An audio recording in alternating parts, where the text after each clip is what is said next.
Morning trendsetters, how are you all going today?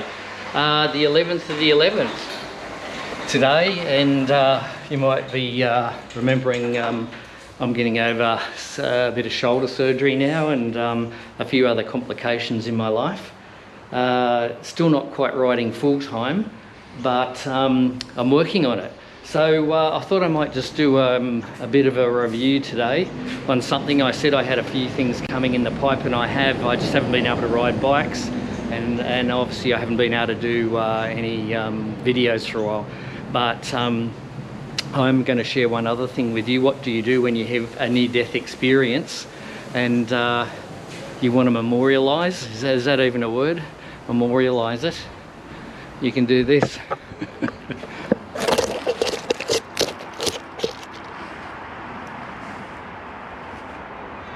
Wait for it. Not that I'm ever anyone to do anything by half measures. Wham! There you go.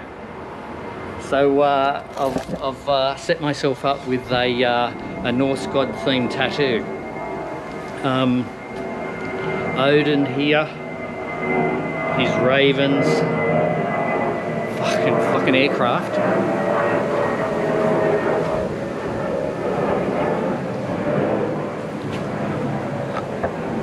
So we'll go there again. So that's I've done a black and grey realism, Norse god themed, Odin, his ravens, a Valkyrie who leads warriors into battle, and a wolf on my bicep. If you're wondering, 4 days work, 8 hours a go, half an hour break in between, and all worth it. Bit painful. This is my shoulder surgery arm.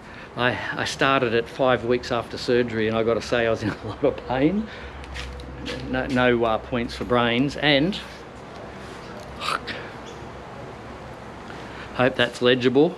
Was my one disclaimer to my script tattooist. Make it legible. My life, my way. Make your own decisions, stand by them, and back yourself 100% no matter what. Wow. Now that we've got that out of the way, I'm going to continue what I will call a trilogy of reviews. And what's a trilogy? Road Glide ST, I owned. My brother's got a Street Glide ST that I did a review on, and I'll do a bit of an unveiling here now. If you just stick with me, out there. Hopefully that's in a good spot.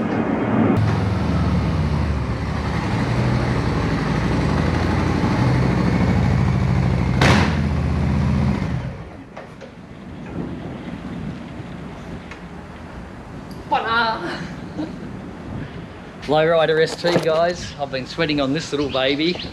I've given it a little run, but tomorrow I'll be giving it a full review for you. Just now, I'm going to tell you a bit about the mods that I've done on this bike. It's pretty well kitted up from the factory, but anyway, I'll go through this with you now, and then if you've got any questions, you can put them in the comments. First impressions of this bike, pretty cool, but I'll tell you where it sits in the range and everything from there. So this bike has the 117. It's got inverted forks and dual disc brakes, so we'll just get that all out of the way. Everyone knows that comes standard with the fairing. That works really well. Standard with cruise control, and of course it's got these bags. Not like a Road Glide or a Street Glide, the clamshell. They work quite well.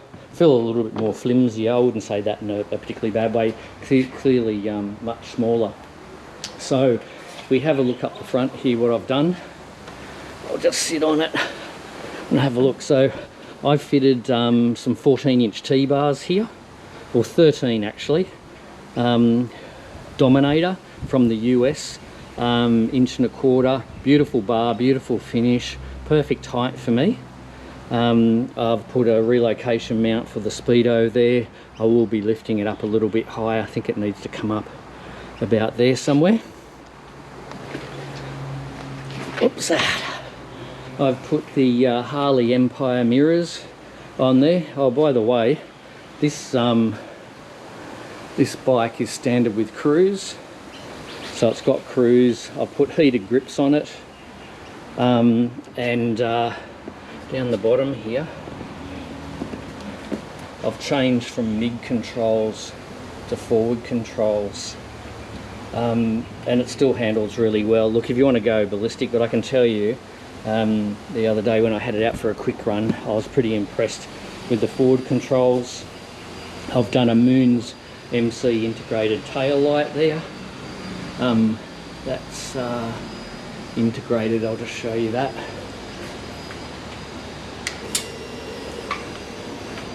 So that's what the tail light looks like. Integrated indicators, cleans that back section up pretty nice. There's a better shot of the forward controls, showing my mechanical prowess here. That's my little bump stop to build the brake up a bit.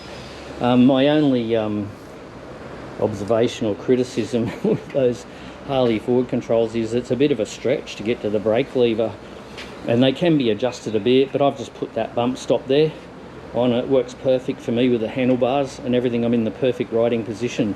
I've also popped the larger Harley screen on there. That's what it looks like from the front. I think it's 10" or something. That's kind of what the bike looks like from the front. It's a pretty nice package actually. So and I've just gone for a straight black vinyl wrap there. I didn't tint or anything. You can't see through it, as you can see, but you know, after riding the road glide, everyone goes, oh, you can't see, blah blah blah. Well, you know, it doesn't really matter. That's less invasive, if that's the right word. It's less invasive than the road glide or the street glide, so I got plenty of vision and everything like that. The bike's really nice. The exhaust I've left pretty stock. It's got the heavy breather there. I've gone for just some simple S&S slip-ons, and I can tell you that's enough. Again, you know my thoughts on going crazy on bikes. You don't need to. This bike, power to weight, is amazing. That's enough. I've kept it pretty simple, and I've fitted a Saddleman step-up seat. So what I found is when I put the straight bars on, it's got a straight rise and it's a straight T-bar. So these aren't pullback risers with MX bars or anything. I like the look, the clean look of the T-bar. I was probably just a little bit away, and I thought, oh, well, I changed this for some pullback risers or something like that, and that you know, that's, you're talking a couple of grand to do that. So anyway, short story, I came up with this idea. I've gone down to the motor trimmers, and this little pad straps around the back of the seat underneath and velcros, and it matches the seat, and there's a zipper in the bottom there, and I can interchange the thickness of the sponge, and that puts me in exactly the right riding position for me, with the option to adjust it via the zipper and just simply changing out the sponge. So if any of you guys have a similar problem and you're a short ass like me and you're worried about reach and comfortability and all those things, that's a really clever way to do it. You know, if my mates ever want to ride the bike or whatever, you know, I can just take that off, and a lot of people retrim seats. That was $320 or something. So in the context of, you know, the options, retrimming a seat, changing your bars and things again, it was a great way to do it, and it gave me the flexibility if someone else used the bike, or to interchange the pads and things like that. So there she is, guys. I'm pretty impressed, but once I get this out for a full run tomorrow, I'll definitely give you a better review on it. But this bike handles well. More planes, the bane of my existence, as do all the ST models. These are set up out of the box. I keep using that term. If you want a bike that's sort of ready to roll and you just need to do a few things yourself that are just personal taste, these are a great bike. The 117 power to rate, clearly the quickest of the three bikes. The Road Glide, the Street Glide and the Lowrider. Definitely the best handling of the three bikes. There's no question there. Probably, you know, not quite as comfortable as the touring bikes, but that's splitting hairs. You might want to, if you want to go harder and faster and in the corners a lot quicker, well, this is the bike. If you want a bit of both, you know, good handling and still something that's really, really comfortable, well, then I'd be going for the other ones. But look, I keep saying, I reckon Harley's just killed it with these.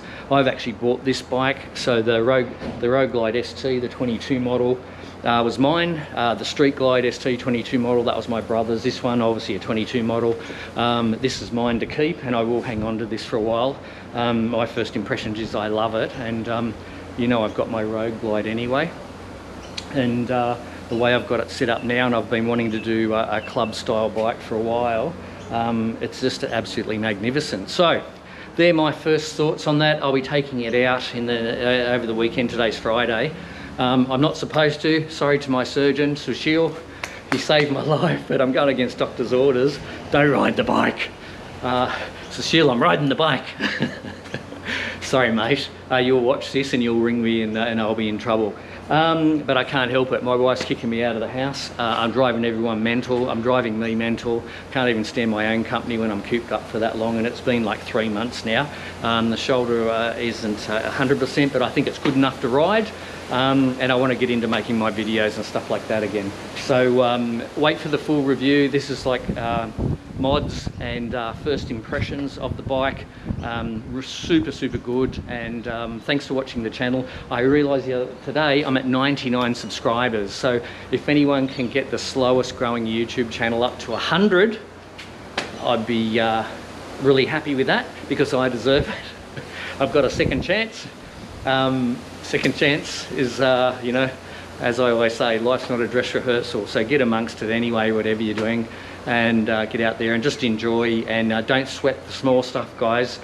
If it's one thing I've learned, and I don't want to get all philosophical from my the things that have happened to me over the last couple of months, is, you know, love your life, love the people around you, love the people in your life, have the people around you in your life that you want, and don't sweat the small shit. You know, random things can happen, just like that, you know, come along unannounced, and, you know, things can change in an instant. So thanks for watching. Look forward to doing the full review on this bike, and I hope you like my coverage of it today. If you've got any questions on the mods, where I got them from, or anything like that, message me below, and if you have got anything to say just in general, let me know. All right, we'll talk soon after the full review over the weekend, and I'll be making the other video.